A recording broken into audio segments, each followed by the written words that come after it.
Many weeks now, we have been noticing an outcry regarding the situation in Aleppo, Syria.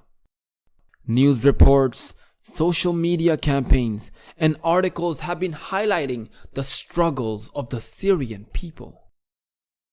We, as human beings, should be concerned, because this is not a matter of politics or a matter of religion. This is simply wanting peace for our fellow human beings. Very briefly, here is what is going on in Aleppo, Syria. In 1970, Hafez al-Assad forced himself into power. In this time, Syrians had a limited freedom of expression, and he had his critics.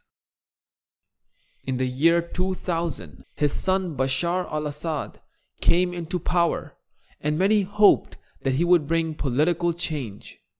He himself was a Shiite, while his wife was a Sunni. Later, his critics say that he did not in fact bring much change. Before the war started, the Sunni Muslims were 74% and the Shiites were 13%. The rest were Druze and different types of Christians. In the spring of 2011, many Syrians started protesting against the government in a movement across the Middle East known as the Arab Spring. The government and the protesters eventually started clashing, and this erupted into a war. There was the army of the government, the rebel groups, and many other groups emerged. In a nutshell, here are the main forces that are fighting in Syria today. The government of Bashar al-Assad is fortified by the Syrian army and is supported mostly by Shiites. They also have the support of Iraq, Iran, and Hezbollah. Russia also supports the Bashar regime due to their old connection with his father and the political friendship that they have grown.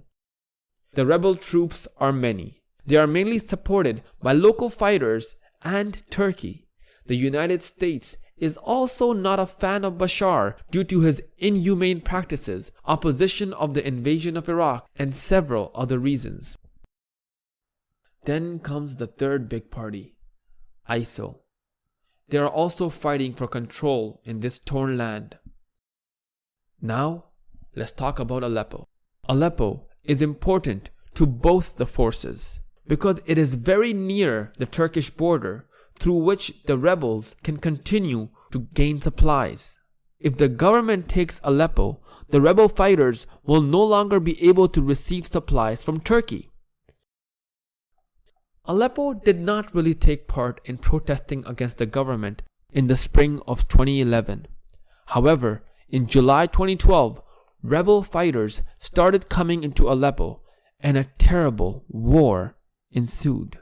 In February 2016, many years later, the government has started to make a huge effort to regain Aleppo, the result of which has caused tremendous casualties.